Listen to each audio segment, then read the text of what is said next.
His name is Ibrahim. He's 53 years old. He is a retired secondary school principal from Kaduna who now runs a small printing and stationery shop in Banawa. He prints wedding programs, church bulletins, school certificates, and occasionally, in election season, campaign flyers. Ibrahim follows Nigerian politics the way a doctor follows a patient's chart, not with emotion, with attention. He has been watching since 1993. He has watched every government since Abacha.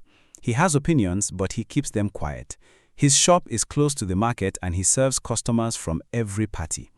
3 weeks ago, a customer came in and mentioned while waiting for his printing job that the governor of Rivers State had withdrawn from his own party's governorship primary. Ibrahim stopped what he was doing. He asked the customer to repeat himself. The sitting governor of Rivers State, a man who had survived 3 impeachment attempts, a state of emergency, and 2.5 years of political war, had walked away from the race. Ibrahim went home that evening and thought about one thing, not Rivers State, the North. Because Ibrahim has been watching Nigerian politics long enough to know that when a southern governor can be removed from a race by a federal minister without a court order, without a vote, purely through the weight of political pressure from Abuja, that is not a southern story. That is a story about who controls power in Nigeria, and the North has been asking that question for a very long time. What is happening in Ibrahim's mind is really about a question that northern Nigeria is quietly asking as the 2027 election approaches. If Tinubu can do that to a sitting governor in the South-South, what does that mean for the North's own leverage in 2027? Stay with me. Before we go deeper, if you are just finding NaijaNewsWatch, welcome. This channel exists to break down what is really happening in Nigerian politics without the noise and without the spin. If that is the kind of analysis you enjoy, hit subscribe and stay with me because this story is about to get a lot more interesting. Let me build the full South-South picture because the crisis in Rivers State is the most visible window into what the South-South's political capture by the ACP actually means in practice. In 2023, Siminalayi Fubara won the Rivers State governorship on the PDP platform with the backing of his political godfather, Nyesom Wike, the outgoing governor who was simultaneously appointed as Tinubu's FCT minister. The expectation, as with most godfather-protege arrangements in Nigerian politics, was that Fubara would govern, but Wike would retain significant influence over Rivers State's political and financial machinery. That arrangement collapsed within months. Fubara began resisting Wike's control over appointments, the assembly, and state contracts. What followed was 3 years of the most documented political warfare in any Nigerian state, 2.5 years of sustained crisis, violent confrontations around the Rivers Assembly complex, multiple impeachment threats, legal battles over lawmakers' legitimacy, several peace-brokering attempts, and finally, in March 2025, President Tinubu declaring a state of emergency in Rivers State, suspending Fubara, his deputy, and the assembly. After the state of emergency was lifted, Fubara defected from the PDP to the ACP, hoping that joining Tinubu's party would give him the protection he needed to secure re-election in 2027. Instead, Fubara received a cold shoulder from the ACP Governorship Screening Committee led by ACP National Chairman Nentawe. Sources reported that Fubara stormed out of the venue following the alleged cold reception. Then, on May 20, 2026, Governor Fubara officially declared his withdrawal from the party's governorship primary elections, stepping aside from the race entirely. Wike, commenting afterwards, said he was not surprised. In the first place, he ought not to have collected the form. This is because an agreement was reached that his impeachment should be dropped, while he should also not go for a second term. Wike's preferred candidate, Minority Leader of the House of Representatives, Kingsley Chinda, is now the ACP Rivers State governorship candidate for 2027. The sitting governor of Rivers State, a man who defected to the ruling party specifically to protect his political future, has been removed from his own re-election race by the man who made him governor and the federal structure that man controls. Ibrahim heard about this in his printing shop in Kaduna, and he immediately thought about the North.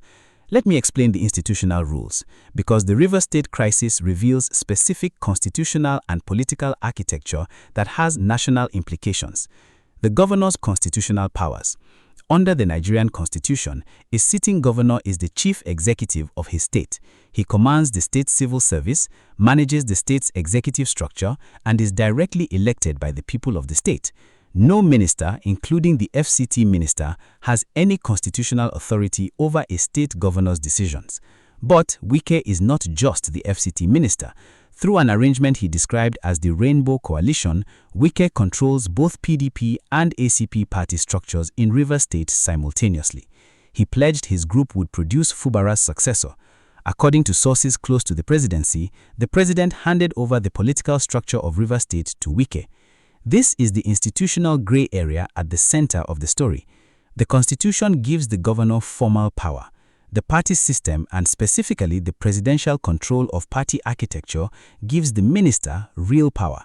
When the president hands over the political structure of Rivers State to his minister, he is not violating the constitution. He is operating within a political reality in which party control and executive access determine outcomes more than formal constitutional roles. For northern Nigeria, this institutional picture has a specific consequence. The North expected that the ACP, which northern political networks helped build and which northern votes helped bring to power in 2015 and again in 2023, would be a party in which northern interests were protected. What the Rivers State crisis demonstrates is that the ACP's party structure can be turned against a sitting ACP governor by whoever controls federal patronage and presidential access. That logic applies not only to southern governors, it applies to any governor, including northern ACP governors who are building their own political independence. Now let us follow the political logic, because what the North sees in the South-South crisis is a lesson being taught in real time. The lesson is this: in Nigeria's current political environment, party alignment with the federal government is not enough to protect a governor's political future. You must also have the personal trust of the president. And when the president's trust is mediated by a figure like Wike, who has his own political agenda, his own 2027 calculations, and his own regional power structure, alignment with the ruling party can be used against you just as easily as it protects you. Fubara joined the ACP, he attended Aso Rock, he received endorsements from ACP national leaders. The ACP National Secretary called Fubara's defection a boost to both the governor and the party and called on Rivers residents to deliver overwhelming votes. And then, when the governorship screening came, he was given a cold shoulder and walked out. He withdrew from the race. Wike's candidate became the ACP Rivers State governorship flag-bearer. Northern Nigeria is watching this specifically because of the zoning compact. The informal agreement that has structured Nigerian politics since 1999 holds that power rotates between North and South. Northern politicians who backed Tinubu in 2023 did so partly because of the zoning logic. A Southerner's second term means the North's turn in 2031. That expectation is the foundation of the Northern patience that allowed Tinubu to build his 31-governor coalition. The Council on Foreign Relations analysis published in April 2026 specifically called this Tinubu's Northern Trap, the argument that the more he consolidates Southern political power, the more he alienates the North. The Rivers State crisis adds a specific new dimension to that trap. It demonstrates that the federal power Tinubu is accumulating can be used not just to reward political allies, but to remove them when they step out of line. Now, if what I just laid out surprises you, drop a comment below. I want to know your take before we get to the part that changes the whole picture. And here is the part that changes the whole picture. The capital expenditure of 26 state governments fell sharply by 2.19 trillion naira in the first quarter of 2026, a 58.1% decline as political activities ahead of the 2027 elections begin to intensify. This figure encompasses both southern and northern states. It means that state governments across Nigeria are diverting attention and resources from development delivery to political positioning. Infrastructure is being delayed, schools and hospitals are waiting, roads are unfinished. For northern states, where per capita development infrastructure is already lower than in many southern states, this development pause has disproportionate impact. When northern governors divert capital budgets to 2027 political positioning, the communities that were supposed to benefit from those capital projects bear the cost. Ibrahim's Road in Banawa, the school feeding program in Plateau, the hospital equipment in Kebbi. The North is watching the South-South crisis not just as a political curiosity, it is watching it as a preview of what the federal political environment does to state governance everywhere and what that means for the communities that Northern governors are supposed to be serving. Let us come back to Ibrahim in Banawa. Ibrahim spent that evening thinking about the North, not about Rivers State. He is not interested in the personal drama between Fubara and Wike. He is interested in what it tells him about political power in Nigeria. What it tells him is this: a sitting APC governor in the South-South who did everything the federal government asked, who survived a state of emergency, who defected to the ruling party, who attended Aso Rock and received public endorsements, was still removed from his re-election race by the political will of a minister who had the president's backing. For Ibrahim, that is a lesson about the limits of formal political participation. It tells him that joining the right party, saying the right things, and attending the right meetings is not sufficient protection from the power of the president's personal political network. The real currency is not party membership, it is presidential trust. Mixed reactions in Rivers State over Wike's control of the political narrative reveal a community that is tired of being managed from outside government house. Ibrahim recognizes that fatigue. Kaduna has its own version of it.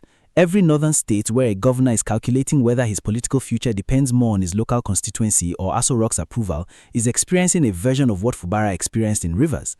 The economic consequence for ordinary Nigerians is the 2.19 trillion naira decline in state capital expenditure, infrastructure delays, governance distraction. The communities that bear the cost of every political war fought between governors and their godfathers are not the politicians, they are Ibrahim's customers. The international angle is specific. The Council on Foreign Relations, not a partisan Nigerian outlet but one of the world's most respected foreign policy institutions, published an analysis in April 2026 titled Tinubu's Northern Trap. Its conclusion: the more Tinubu consolidates southern political power through governor defections, the more he alienates the North, whose votes he will need in 2027. The Rivers State crisis, specifically the removal of a sitting APC governor from his re-election race by federal political pressure, will be referenced in U.S. State Department Human Rights and Governance reports as evidence of the centralization of political power in Nigeria's executive branch. When a state's constitutional executive can be effectively removed without a court order or a vote, it raises governance accountability concerns that international observers track. For the diaspora, the Rivers story resonates with everyone who has watched the Nigerian community leader be politically neutralized by forces they cannot see. The diaspora's Rivers community, significant in the UK, US, and Canada, is particularly attentive to what is happening to Fubara because they understand from their own experience what it means to be the person in the room who suddenly finds that the rules changed.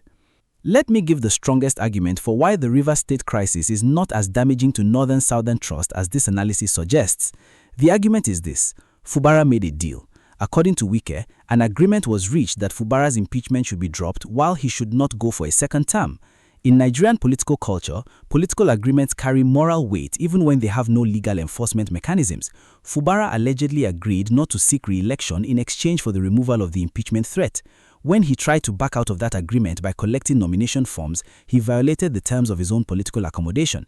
The APC's treatment of him at the screening is not a story about federal power being used against a loyal governor. It's a story about political consequences for breaking a private agreement. That argument has substance. Political agreements in Nigeria are real and consequential even without legal enforcement mechanisms. Where it falls short is in the broader lesson. Whether Fubara deserved his political fate is a Rivers State question. What northern governors are drawing from the story is a national lesson, that a sitting governor's political survival depends on private presidential arrangements that have no constitutional basis and no public accountability, and that the president's ability to enforce those arrangements through party machinery, screening committees, appointment control, primary management, means that formal party alignment is conditional on perpetual loyalty to the president's personal political network. That's the lesson northern political figures are drawing, not whether Fubara was right or wrong, whether the political environment that produced his exit is one in which northern governors can maintain genuine political autonomy while building their own 2031 platforms. The answer from the Rivers precedent looks like not easily. Here's what to watch between now and January 2027. Watch the Rivers governorship election result. Kingsley Chinda, Wike's preferred candidate, is now the APC Rivers governorship flag bearer for 2027. Whether Chinda wins the Rivers governorship on the APC ticket or whether the opposition fields a competitive candidate who capitalizes on the Fubara sympathizing grassroots, that result will tell you whether Wike's model of political control through federal patronage is sustainable against popular sentiment at the polling unit level. Watch whether Fubara endorses any opposition candidate for the Rivers governorship. A Fubara who publicly campaigns against Chinda, even informally, even through community-level signals, would be the most dramatic political statement possible about the limits of APC governor loyalty. A Fubara who stays silent is a Fubara who has accepted his political outcome. Watch which path he chooses. Watch whether northern APC governors make any public statement about the Rivers outcome. The silence of northern governors on Fubara's exit is itself a political signal. It means they are calculating rather than reacting. If any northern APC governor breaks ranks and publicly expresses concern about how governor primary processes are being managed at the federal level, it signals that the northern political patience with Tinubu's management of the party is thinning. Watch whether the NDC in any of its national communications links the Rivers State crisis to its broader argument about federal power concentration. The NDC's strongest 2027 argument is that Tinubu's consolidation of political power is damaging governance and democratic accountability. The Fubara story is Exhibit A. Whether the NDC's campaign material incorporates this story as a national rather than a regional argument will tell you how sophisticated their strategic communications are. Worst case scenario, Fubara stays silent, Chinda wins Rivers governorship, northern governors draw their lessons privately but continue their public APC alignment, and the Rivers crisis becomes a closed chapter that nobody references publicly ahead of 2027. In that scenario, the lesson is learned internally but produces no external accountability pressure. Best case scenario, Fubara signals political opposition, the Rivers governorship race is contested, northern political discourse begins to openly reference the Rivers president as a warning about presidential overreach, and the NDC incorporates the story into a national accountability argument that resonates beyond the South-South. At the beginning of this video, Ibrahim stopped his printing machine and asked his customer to repeat himself. A sitting governor withdrew from his own party's primary. Ibrahim went home thinking about the North, not Rivers State. Here is the answer to what Ibrahim is really asking. The South-South crisis tells the North one specific thing about power in Nigeria's current political environment. Formal party loyalty is conditional. Presidential trust is what actually protects you, and presidential trust is managed through personal relationships, through the kind of arrangement that gave Wike political control of Rivers, not through constitutional right or democratic mandate. Northern governors, northern senators, northern political figures who are currently aligned with the APC are making the same calculation Fubara made, that alignment with the ruling party was the best path to political survival and future opportunity. The Rivers precedent shows that calculation is not without risk. A governor who depends on presidential trust and is later seen as having stepped out online discovers that party alignment is not the same as protection. Whether the North's political consciousness around this lesson produces a different 2027 outcome, whether it generates the defections, the opposition coordination, or the reduced mobilization that the CFR's Northern Trap analysis predicted, or whether Northern political figures conclude that the alternative is even less safe than continued alignment with Tinubu, that's the question that the next 6 months of Nigerian politics will begin to answer. Ibrahim, back in his printing shop in Banawa, is watching. He has been watching since 1993. He knows what it means when a political lesson is being taught and nobody in the room wants to say they have learnt it. What do you think? Is the Rivers State crisis a warning sign for the North or just a southern story that does not cross the Niger? Drop your analysis in the comments. If this breakdown gave you clarity on what's really going on, do me a favor, share it with one person who needs to understand this. Like the video, subscribe to NaijaNewsWatch, and I will see you in the next one. Stay sharp.